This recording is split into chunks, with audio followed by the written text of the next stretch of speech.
Again, as usual, I have a lot to say.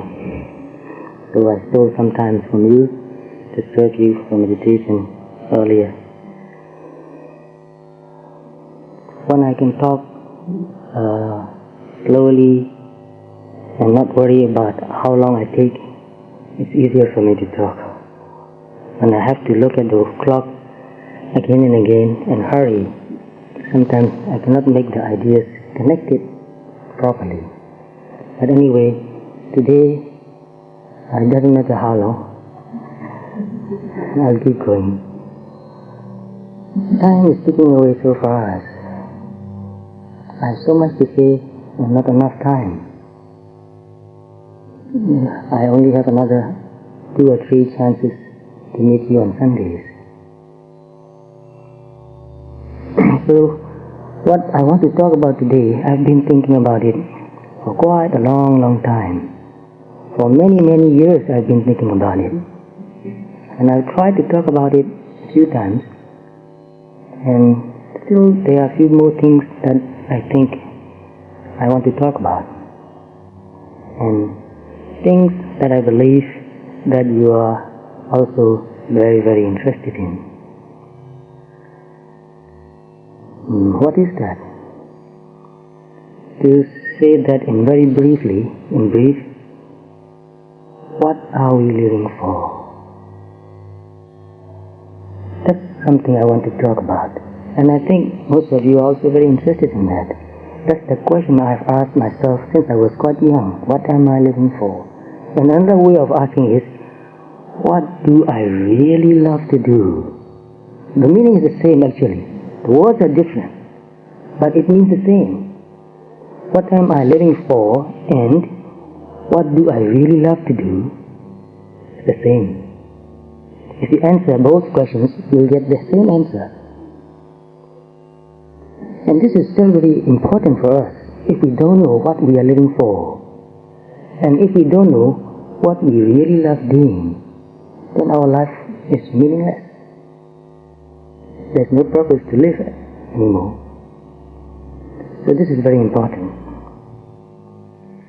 So to begin the story from the very beginning, when we were born, on the day that we were born, what was the most important thing for us? To survive. That was the most important thing. The moment we were born, the most important thing for us was to survive, to go on living. So for that time in our life, that was the most important thing. No other purpose, just to live. So our parents looked after us, gave us nourishment, take care of us. So we grew up slowly and slowly. So the moment we can see and hear, our motives change a little bit. Even a few months, 3-4 months, we get interested in our surroundings. On the day we were born, we were not interested in anything. Just close your eyes and sleep, and suck milk, and go back to sleep. But after a few days, maybe a few months later, we get interested. We look around and see people. Who are these people? And we get used to seeing our parents, our mother especially, and get attached to our mother. And the voice of the mother also makes us feel very safe, warm. And the mother holding us in her, bosom, close to her bosom, makes us feel very safe, secure. And we love that. So we have a relationship with our mother. And also with our fathers. If we are brothers, we also have a relationship with our brothers. So that means relationships become important in our life. We are relating, we are related.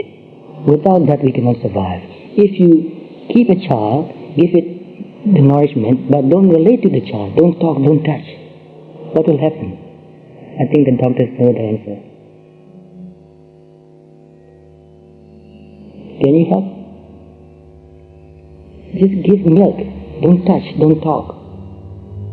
Keep it warm and safe, yes. But don't do anything. Don't relate to the child. The child will die.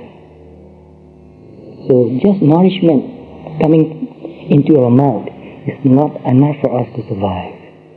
We need more than that. So relationship is nourishing. This is very, very important to understand. Without good relationship, we cannot survive. We cannot become a human being even. So, a few days later, we need the relationship. We need to be touched. We need to be talked to, even though we don't understand. We need to feel that we are wanted, we are loved, we are cherished, we are valued. Even though we cannot speak, we can feel that. Most people think that a child who cannot speak don't feel anything, don't feel the need for this relationship. No, even before a child can speak, a child needs that. So, nourishment, food, and nourishing relationship is very important. So we grow up slowly and slowly, bigger and bigger, stronger and stronger. We crawl, we move about. Movement, exploring the world. We won't stay in a place. No. The moment we have enough food and sleep, we want to move. To develop our potentials, our hands, our legs. We want to use them. That is very important. If we don't use our hands and legs, if we don't explore the world, we don't grow. So we develop our potentials and grow up, explore the world, the home, the surrounding. And if we have brothers and sisters or even younger children around us, we want to relate to those people also. Play with those people, tickle, laugh. So we want relationship with our peers, so to speak, those who are about the same as our age. It is not enough just to relate to our parents. It is very important for us to relate to other people of the same age. So we grow up slowly and slowly. In 1 year, 2 years, we can run, we can jump, we can play games. So we start playing with many things, playing with toys, but that's not enough. And it's also very important to make toys. When I was young, I made a lot of toys. From wheels and bottle caps and any kind of sticks and any kind of cups. I made a lot of toys. That is creativity. Since we were very young, we were creative. This is the nature of human beings. To be creative is very important. And we play with other children too. We share the toys. We are happy to share that. We are also very jealous too. We have both nature. We are jealous and we want you to share also. So sometimes we play, we share. Sometimes we are jealous. No, I won't give you my toy. And sometimes we fight. That is also necessary. We need to fight.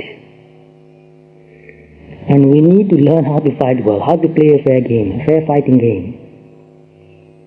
Because this is learning to assert ourselves, learning to try our limit. And also, in some ways we learn that the other person has also the right. We have our right, they have their right.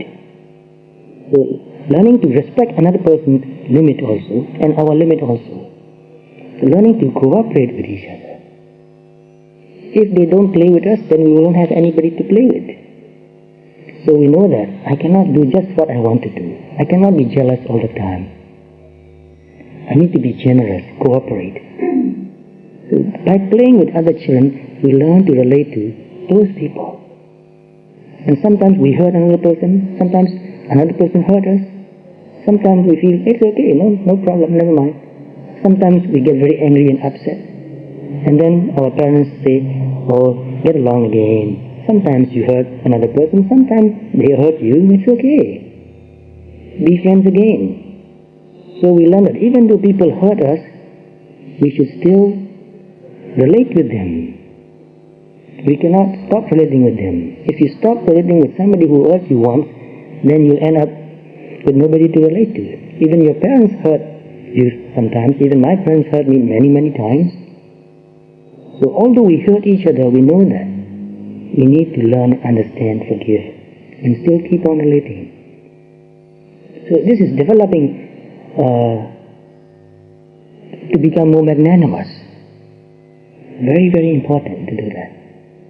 So we grow up slowly and slowly. We become 3 years old, 4 years old, 5 years old. Then a very important change happens, especially in modern days. What is that change? Very simple, going to school. But it's a very big change. I've talked with younger people. They express that it's a very big change in their life. Some people, even when they are about 3 years old, they go to school just for the fun of going. They are not required to do anything. So they slowly adapt to going to school and learn something too. So for them it's easier. The transition is gradual. But for some people, suddenly their parents send them to school. Today you go to school. And the child couldn't adapt to that. And got very scared, terrified, and cried. Become very tense. So this transition is very, very important for a child. So at home, our parents, they look after us, pamper us, brothers and sisters, especially in a very big extended family. Grandparents, they pamper their grandchildren so much. Anytime you want to eat something, they'll give you this, eat this, eat this. And you want to take a nap, just go into your grandmother's lap and just lie down and take a nap. She'll hold you in her arms. So nice to have a grandmother. But when you go to school, you can't take a nap whenever you want. You have to be there, attentive. Learn something. You can't go and play with toys anytime you want. No. There's a time to play. There's a time to eat. There's a time to sleep. But there's also time to study, to pay attention. So that's a big change, which is necessary. So slowly and slowly we learn that. That's discipline. So discipline means to do something good for now also, and good for the future, for the benefit of the future. So you want to play now, but no, study now, play later. So this is a kind of restraint. It's very important. We need to learn to restrain. Restrain is something positive. We shouldn't think of restraint as something negative. But most people understand that. Restraint is positive. We need to do that. So discipline means to do something for the benefit in the long run. So you restrain something that you want to do now. You stop doing that now. You wait. So to learn to wait, that's what you do when you go to school. You learn to wait. Well, I'll do this now, and I'll wait to play until I go back home. Until I go back home, I'll wait to eat, and to sleep even. So we grow up slowly and slowly, passing all the exams, working very hard, and our parents also motivating us, and we become teenage. Another big change. The body is changing. The body chemistry changing. Sometimes we don't know what's happening. It's very scary. Sometimes our parents didn't tell us anything. Nobody told us anything. Something is happening, we don't know what. And we feel very strong emotions, very scary. Don't know how to talk about it. So if our parents or some elder people explain what's happening, it's so much easier for us to adapt. And so, at that time, as we grow up, what we value changes. What is most important for us changes. Sometimes we know what we value, sometimes we know what's most important for us. But sometimes our parents, our teachers tell us, now this is more important for you to do than the other thing. Do it now. So we learn what is most important for us at that time of our life, at that stage of our life. So we are in our teenage, we become rebellious. We become more assertive. We want to say, I am. When we were young, our parents said this and that, we obey. But when we begin our teenage, 13, 14, 15, we purposefully, deliberately, we say no sometimes. We just want our parents to know that we have our own likes and dislikes. We have our own preferences. We have our own thoughts and ideas. So we become more assertive. We become rebellious, which is very good actually. Very positive, very good. So I want parents here and there are younger people here too. And it is very important to understand this stage. What is the child doing? What are we doing at that time in our life? We are learning to become independent. We are learning to stand on our own 2 feet. We are learning to decide for ourselves. But we should also learn to take responsibility. And this is something most people don't think of. They just want to rebel. They just want to be free. They don't want to be told. They don't want to take orders. But very gently, we should teach our children that this is okay for you to do, to become free, to become independent, to think for yourself. It's very important for you, because we will not be around all the time to tell you what to do. We will not be here always to look after you. You are learning to look after yourself. This is very positive, but be very careful not to make big mistakes. Be responsible too. So we need to help younger people to become independent, also to be more responsible. If we do that very gently, respectfully, with kindness, with understanding, then they really learn and grow up. And rebellion does not become something negative. Instead of rebelling, they become more responsible, more able, they develop their qualities more, and they become more responsible. They can even help their parents in many ways. So at that time of our life, it's very, very important. We're learning to be independent. That's our highest value at that time. So at that time of our age, we are not children anymore. We are not young anymore, but we are not mature either. We are not grown up yet. We are in between.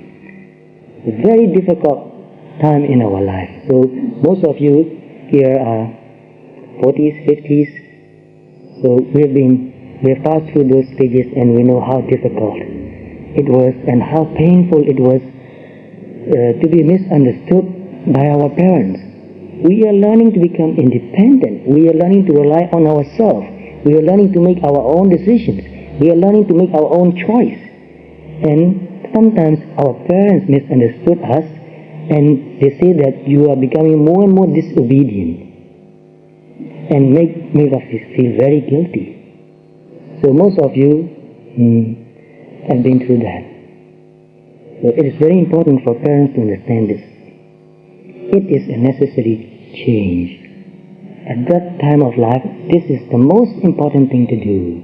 This is the highest value for everybody. And so we go through our school and we finish our pre-college. So in our country it is called 10th standard. I don't know how you call that here. We call that 10th standard. And after that we go to college or university. So before that we stay at home most of the time. We go to school and come back home. But after pre-college and when we go to college, most of us go away from home, because for most people there is no college in their hometown. So they have to go to another city, bigger city, to go to colleges, to go to universities. Even here, they leave home and go to colleges. So then we are away from our parents. There's nobody else to tell us what to do or what not to do, with whom we should make friends or not, where to go or where not to go. We are free to do whatever we like. If we have not learned to take responsibility, to discipline ourselves, we could make serious mistakes and ruin our life. And many younger people do that. And it's such a waste. Sometimes I see younger people wasting away their life, ruining their life. Human potential. You know, human beings can become such beautiful, noble beings. But all the potentials ruined, destroyed. So it is very important for parents to understand, and also for children to understand what's happening, what needs to be done. So we need to teach our children values. What do you value now? Your values will change. Your values have to change. We can't tell 3 or 4 years old to go and meditate. Because at that time of their age, that's not their value. They are not mature enough to understand that. At that time, we should teach our children to play very well, to cooperate with friends. So as we grow older and older, we value something different. Our values change. So our values should change. Without change, there will be no growth. So we can't stick to the same value all the time. So we go to college, we study hard, and we learn to relate to other people also. We are learning to find our life partners, and then we get a degree and find a job, work, make money, and then get married, make a home. If we make the right choice, then we'll have a very happy home. But it's so difficult to make the right choice because we are not mature enough. We get so addicted to people. We make the wrong choice. Sometimes we feel so lonely that we will just hold on to anybody and decide that this person will be my lifelong partner, my lifelong husband or wife. But it doesn't last. Very sad story in America, 78% divorce. So at that time, it's very important for older people to teach the children how to make a good choice, how to find the right or good partner, good lifelong companion. And nobody teach that to us. Nobody taught me I made the wrong choice.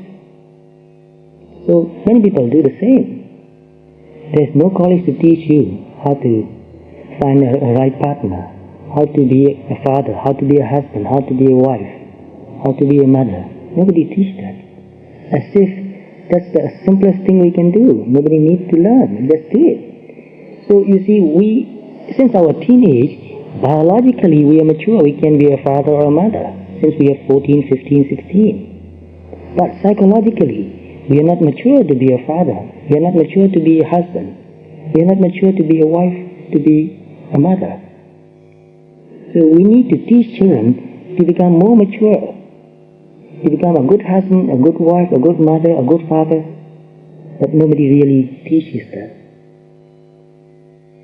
Because at that time in our life, that's very important thing to do. That's our highest value at that time. Natural. So at the same time, we are learning to do many other things too. Some people learn to meditate since they are in the teens. Very good, very good. They become more mature. They become more responsible. They make the right choice. So we grow up and we have children and we look after our children. The children grow up and then the children leave home. Now most of us are in our 40s, 50s. And we had our dreams when we were young. Oh, when I grow up, I'll do this, I'll do that, I'll be successful and I'll be happy. We had a lot of dreams. Now, maybe some of you have realized your dreams, and most of you have your disappointments. That's okay, that's the way life is. Not all of our dreams will come true. So what do we need to do? We just need to change our dream. Switch over to another dream. Can't stick to the same dream all our life. I mean, change to another value. Change to another goal. Another thing that we really love to do. So when we were very young, 3, 4 years old, we just love to play. We just like to eat chocolates. As we grow older and older, we stop playing. And some people even stop eating chocolates. So anyway, it's changing all the time, changing. So we have to pay more attention. It will change, but where? Where is the direction? The direction of change is very important. It will change no matter what, where, how. We can't stop changing. But we need to be more aware of the direction. So where are we going?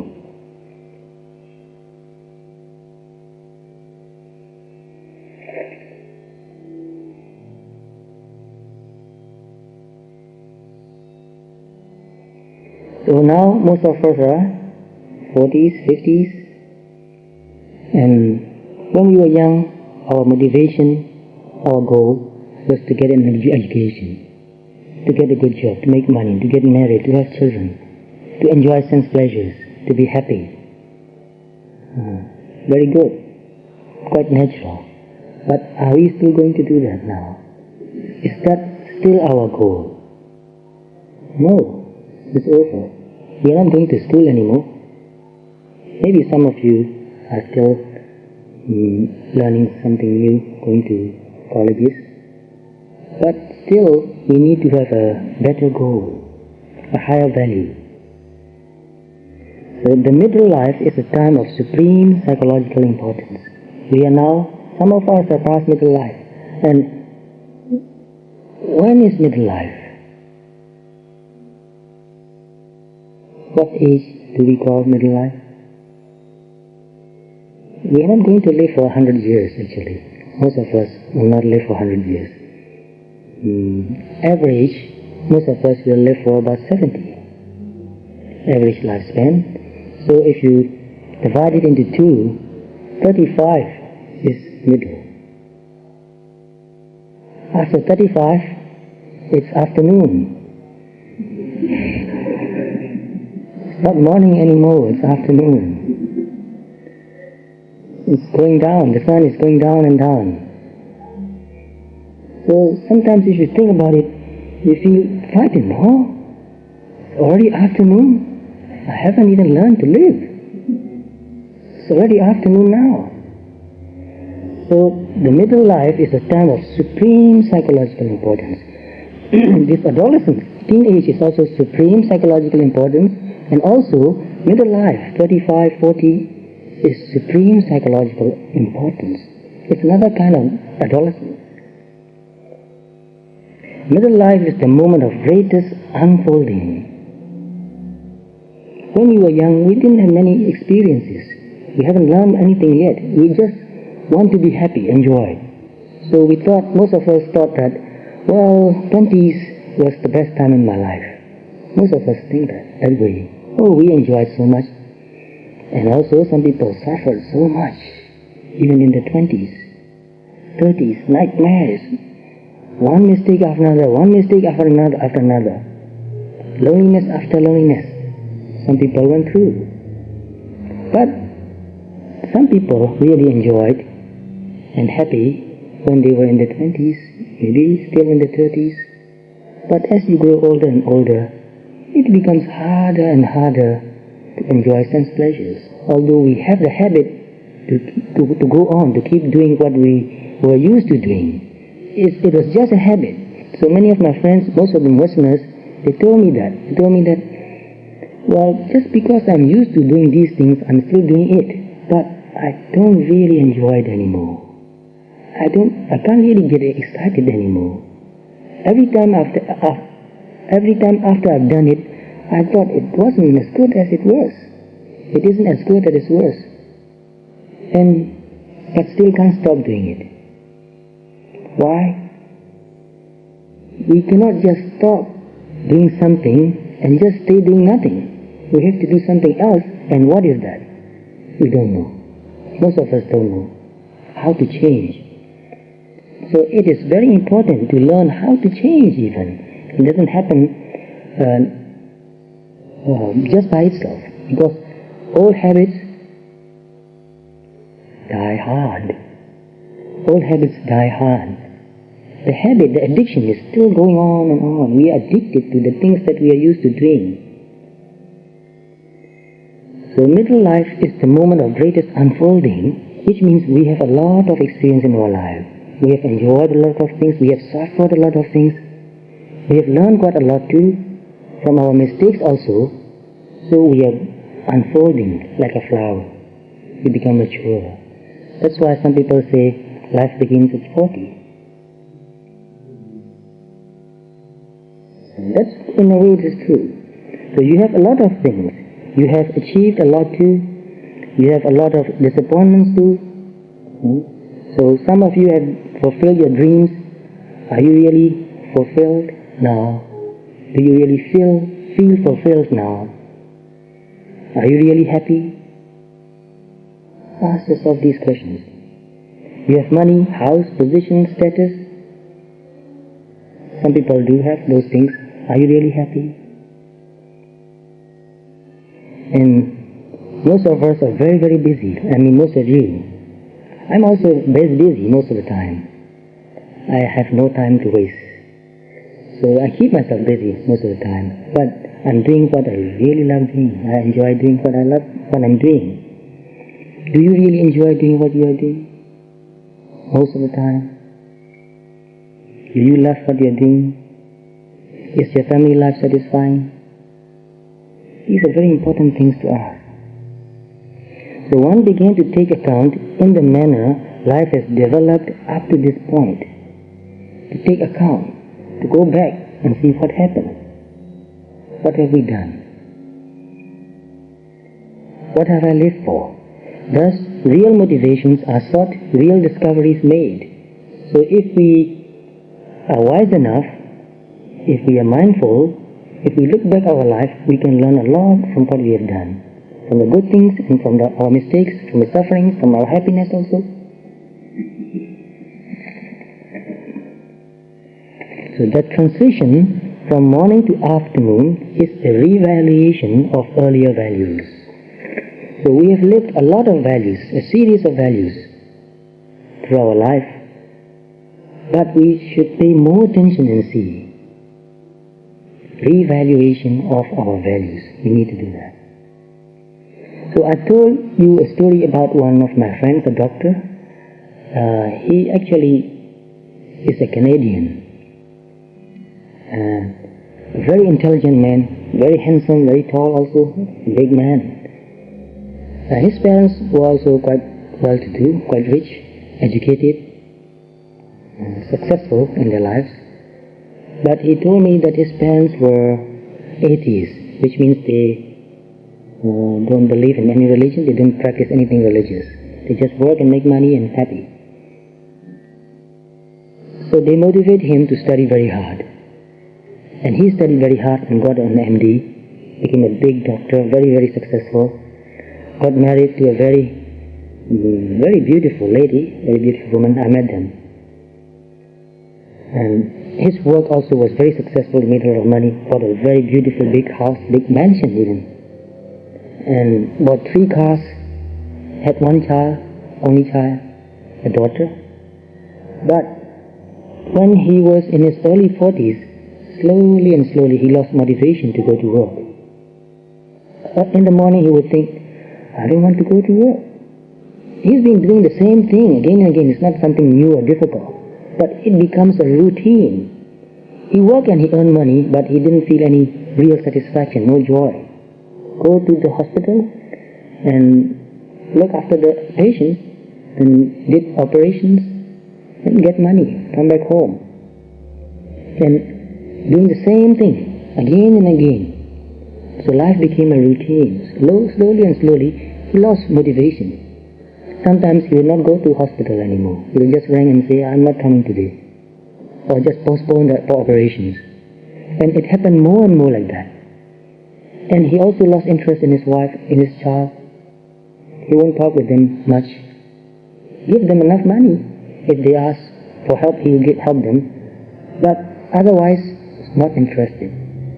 Slowly and slowly, he lost interest in almost everything. And he was worrying, why? I don't want to do anything now. Nothing really interests me anymore. I can't enjoy anything. So he took a long leave and went away into the country and did many things that he thought would make him very happy. And after doing all that, he still felt not satisfied, not happy.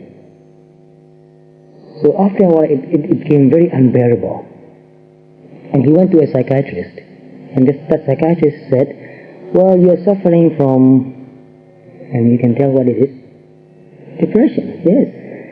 But when the doctor said, you are suffering from depression, that doesn't mean anything. It's the same thing, it means you have lost interest. You have lost motivation, which means the same thing. But why?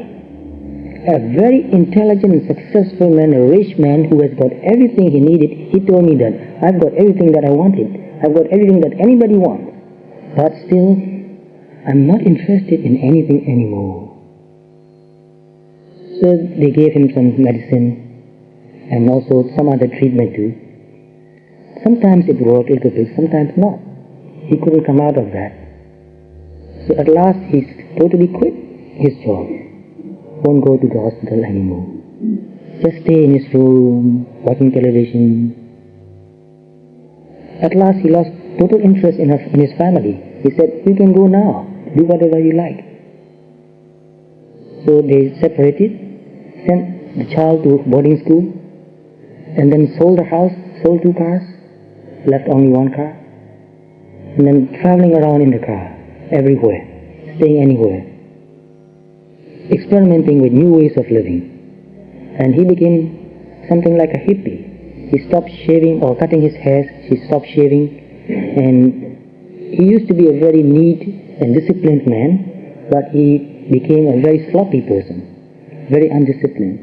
He will eat when he likes to eat, sometimes he won't, and he used drugs also, and dressing also in a very slack shirts and trousers, baggy trousers and pullovers.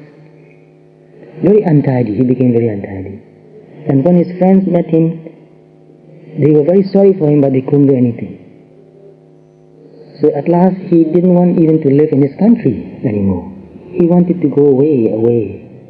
He felt like he was trapped. Trapped in what? Very important to answer that question. So he sold everything, even his car, and left only a small bag to carry on his back, and got a passport and money, and went to say goodbye to a friend. And he told his friend, "I've sold everything, I'm now leaving my country, and my wife and I also separated, and if I can throw away this passport and money, then I'll be really free." That's what he said. Try to understand what he was feeling. Maybe you can relate to that, to a certain extent even. So his friend said, "Even if you throw away your passport and money, you will not be free." Which is very true. Freedom does not happen just by throwing away what you have. Freedom happens in your mind, your understanding, your deep wisdom. Only can give you freedom, nothing else. So he left the country, traveled all over the world, mostly Asian countries, because he said he was sick with this Western materialistic culture, competitive culture. He was very, very sick of that. So he came to the East. He was an atheist, as I told you, so not interested in any religious practice. But in the East, he met one of his friends who was and is a very good meditator. So he arranged his life very neatly. He worked and saved money and he meditates. Sometimes he travels, and quite happy to a certain extent.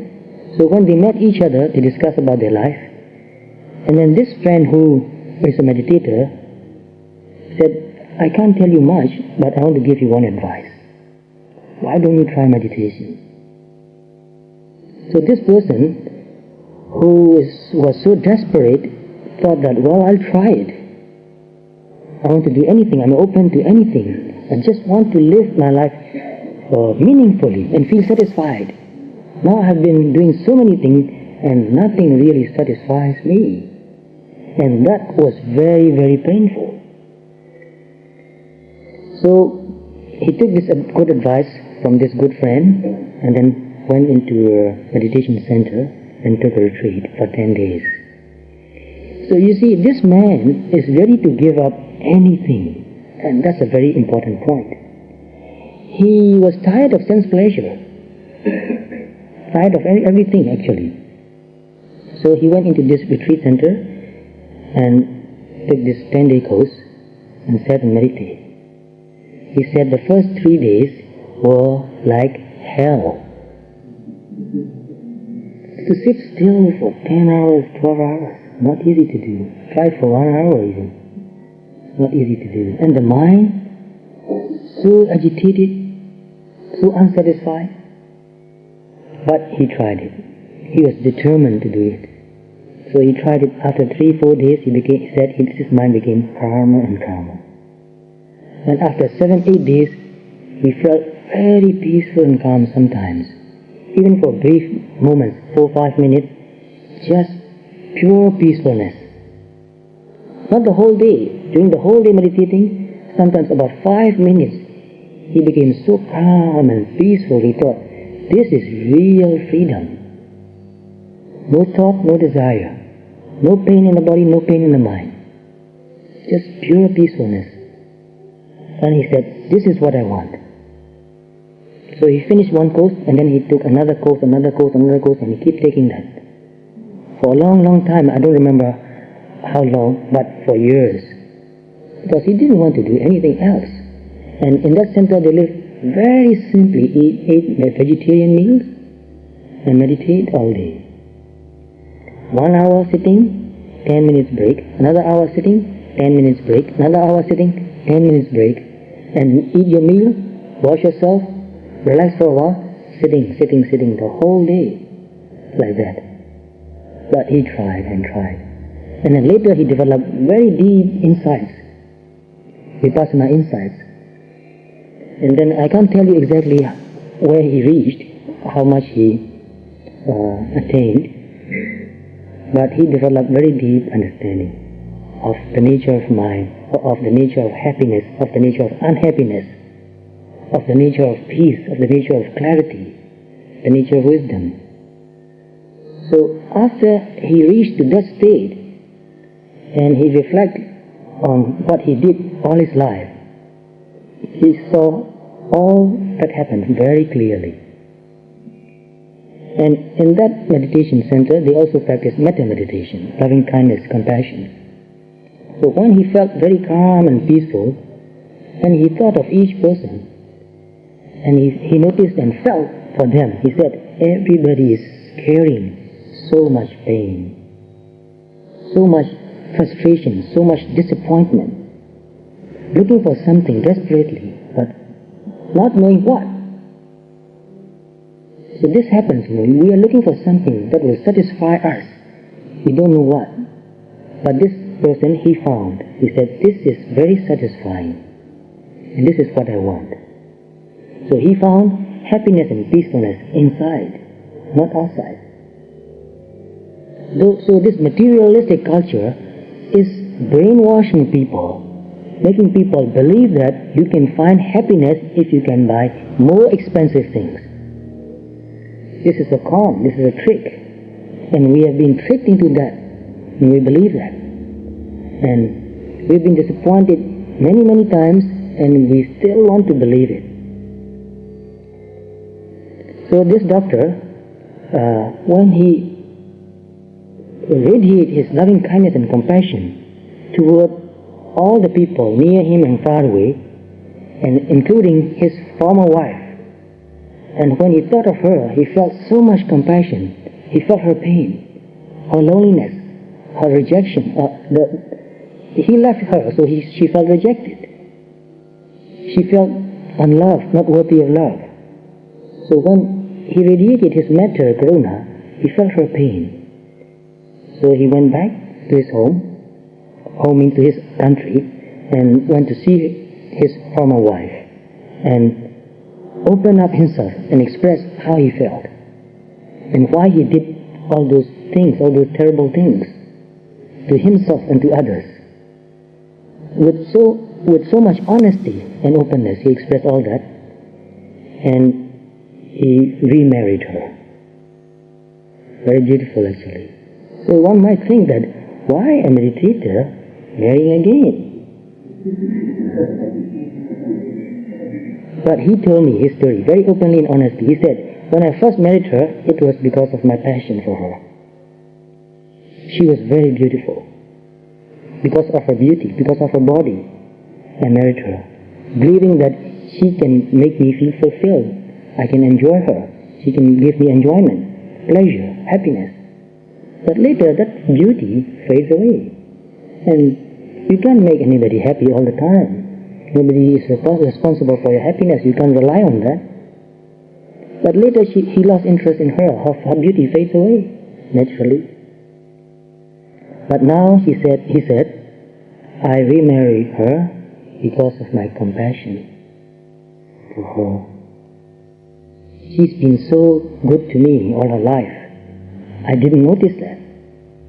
I didn't see that. Why? Because he was so selfish. He couldn't see that. Now he became not so selfish. He became very compassionate, and he can see what she did, what she has done for him all her life. She gave the best of her life to him, but he was not satisfied, so he rejected her. So he felt all that, and he apologized also for that, and they became very good friends. Now he wants her to meditate and find that peace in herself. Now he wants to support her to meditate. Do this, I've done this, you can see that I'm not happy, but I cannot. But I want to support you so that you will find happiness, peacefulness inside.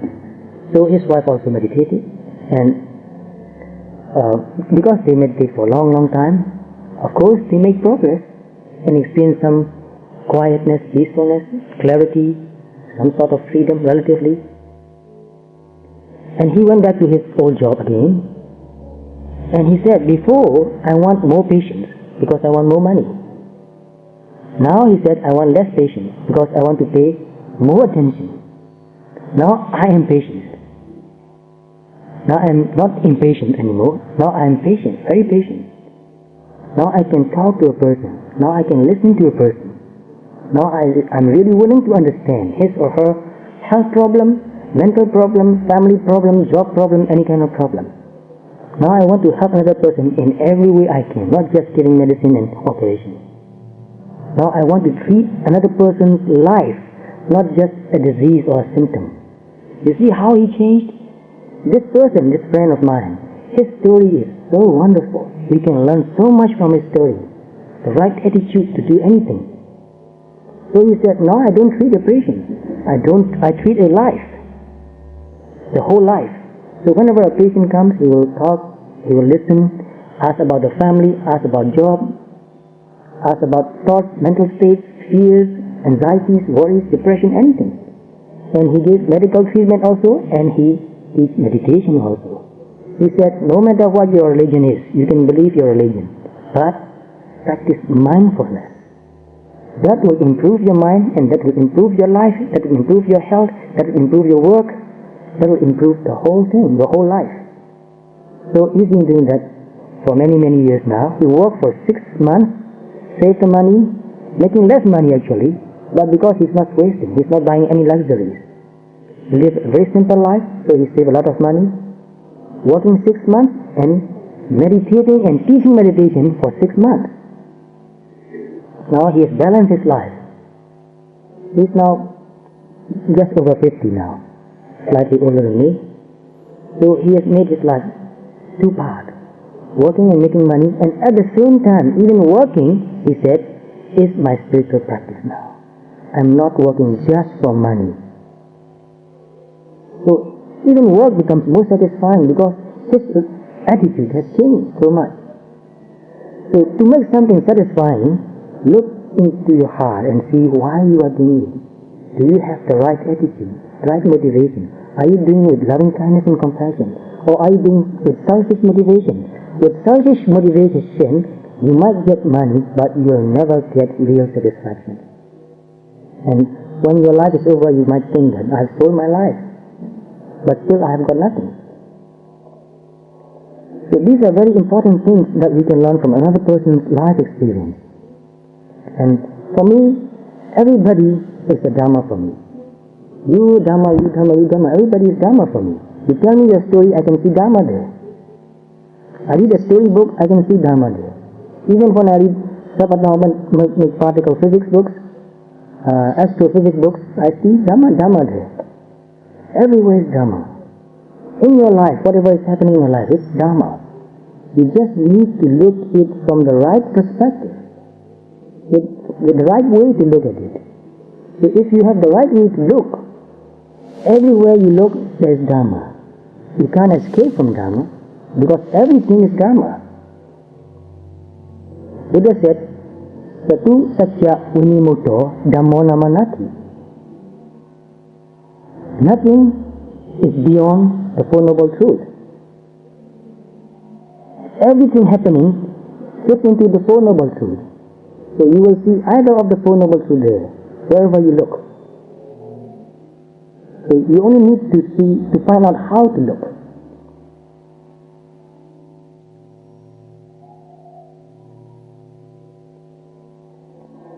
So the transition from morning to afternoon is a revaluation of earlier values, of becoming aware of the error in our former conditions. So we have our own convictions, this is right, this is wrong. But as we grow up from our experience, life experience, and from our learning, from our practice, from our meditation, we find out that my convictions were, some of them at least, were wrong. So you give up wrong convictions and take new values of recognizing the falsehood in what had before been truth. Before we thought something is true, but later we know that this is not true anymore. So give up. The readiness to give up, to change, is very important. So another story came into my mind now, but look at the clock. I have no time to tell you another story. I wish I can turn it back. So anyway, forget about the time. I eat every day. I had my breakfast already. So thoroughly unprepared, we take the step into the afternoon of life. Not only into the afternoon, thoroughly unprepared, we take step and step and step. We never really prepare. That's why yesterday also I told some of the people, prepare yourself, prepare yourself. Well prepared is half done. Without prepared, you'll be very frustrated no matter what you do. So thoroughly unprepared, you take the steps into the afternoon of life. So don't think that the afternoon of life is not as good as the morning of life. Actually, it should be better. The afternoon should be better, more satisfying. So our life demands many things. When we were very young, it demands something. To play, to enjoy, to make money, to get married. This is what our life demands. It's nature. But as we grow older and older, that is not our demand anymore. We can't keep doing those things anymore. We need to change. So what does our life demand? Our life demands to develop our inner qualities, our spiritual qualities. That's what our life demands, but we don't take heed.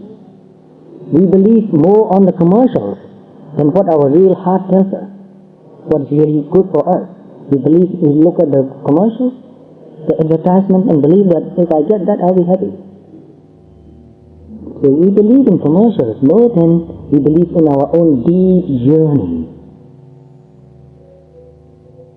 So worse still, we take this step with the false presupposition that our truths and ideals will serve us as hitherto.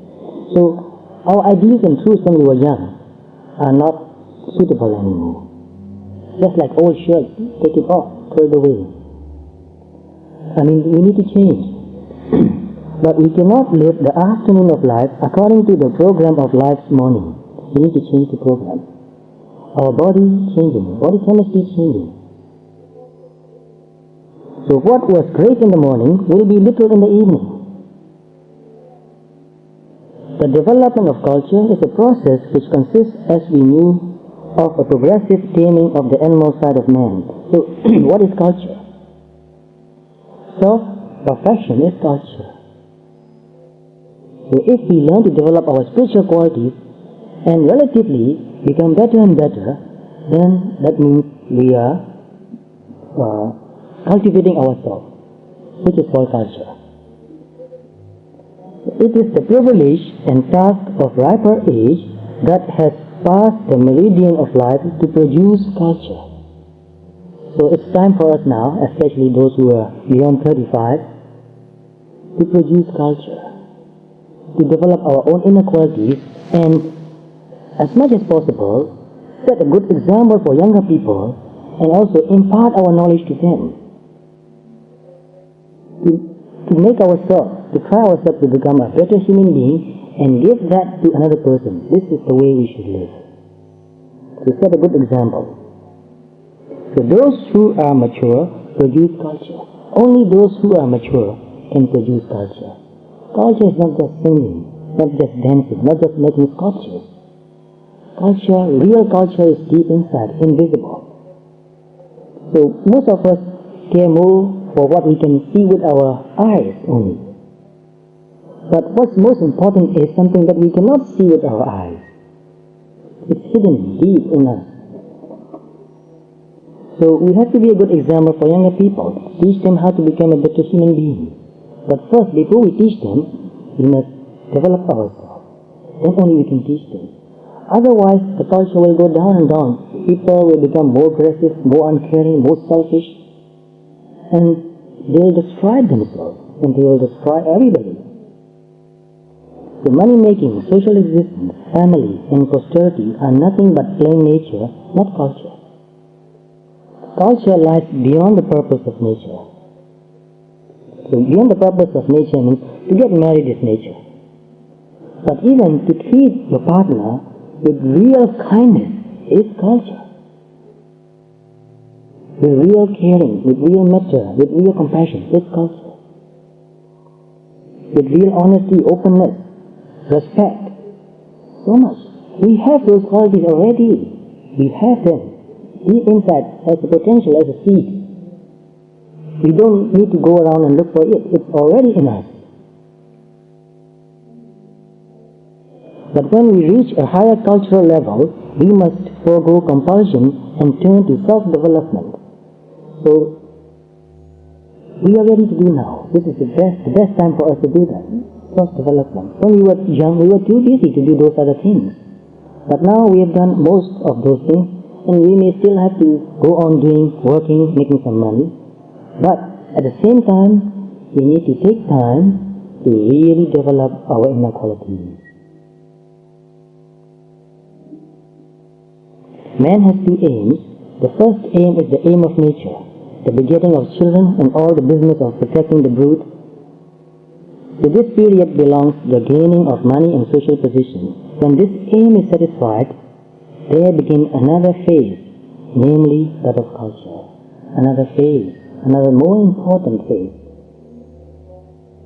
For the attainment of the former goal, we have the help of nature and moreover of education.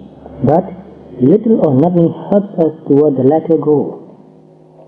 So to make money, to get a job, we have training, job training, many kinds of job training. But very little training to develop our inner quality. So here, for example, this society here is for that purpose, to develop our inner qualities. So we need to pay more attention to this. We need to get together and work for that, help each other, support each other to develop our inner culture. We spend more time, also spend more money for it. Because without money, we cannot do anything. We are not for money. I'm not asking for money. Because that is the worst thing I want to do. Greedy for money, no. But we need to do many things here. We need all your support. And it's for you and for me. Not just for one particular person. It's for you, it's for me. It's for all of us. Not for selfish purpose, not because of greed. So take this more seriously. Think about it. We need each other. We need to develop our inner qualities. The development of culture is a process which consists, as we know, of the progressive taming of the animal side of man.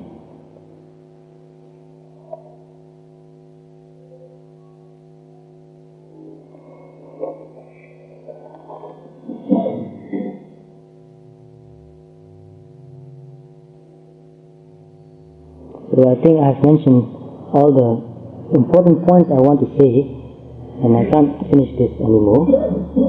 So anyway, this time in our life is a very important time. We need to pay more attention, we need to spend more time, more energy to develop culture. So I hope you have understood this, and what I have said today here now, it's not complete. I'm only giving you a hint, some hints, so that you can think about it and develop the importance, the meaning more and more. Just listening for a few minutes is not enough. So to do something, we need to participate. Even to understand what I'm trying to say, if you really want to understand, you have to put my ideas in your life. Because your life is the context. Without putting the idea in your life and see the idea in that context, you will not really understand it. It will be just words. You hear it and you forget it. But if you put the idea in your life and practice it, then it will become real. Then it will become meaningful. Meaning is not just in words. Meaning is in your life. So let's work harder, pay more attention to develop our inner culture here. So I will conclude our meeting here for now. Yes, you want to say something, please?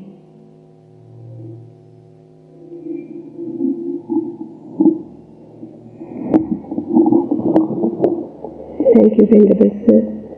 For the sake of those who have not heard about the play Prince Siddhartha, which is going to be staged in a fortnight, I keep on giving this announcement week after week, because the sale of articles is very poor, and as the Venerable Monk just said, now we need funds for various activities. We can't get good monks like Venerable Jotika if we don't have money. We can't pay our electricity, we can't pay our gas bills and maintain the place without funds.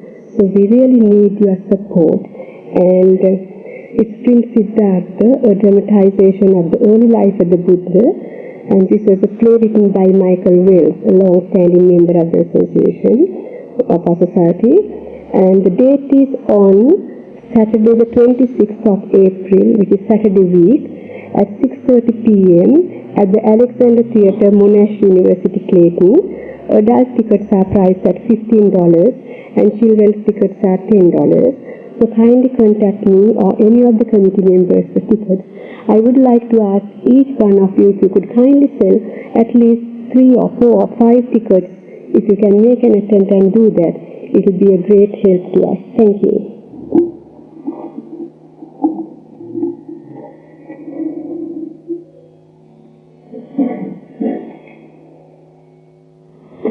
So let's conclude our meeting here by honoring Buddha, Dhamma and Sangha.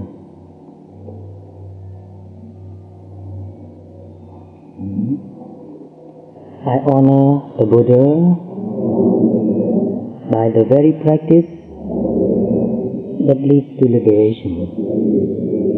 I honor the Dhamma by the very practice that leads to liberation. I honor the Sangha by the very practice that leads to liberation.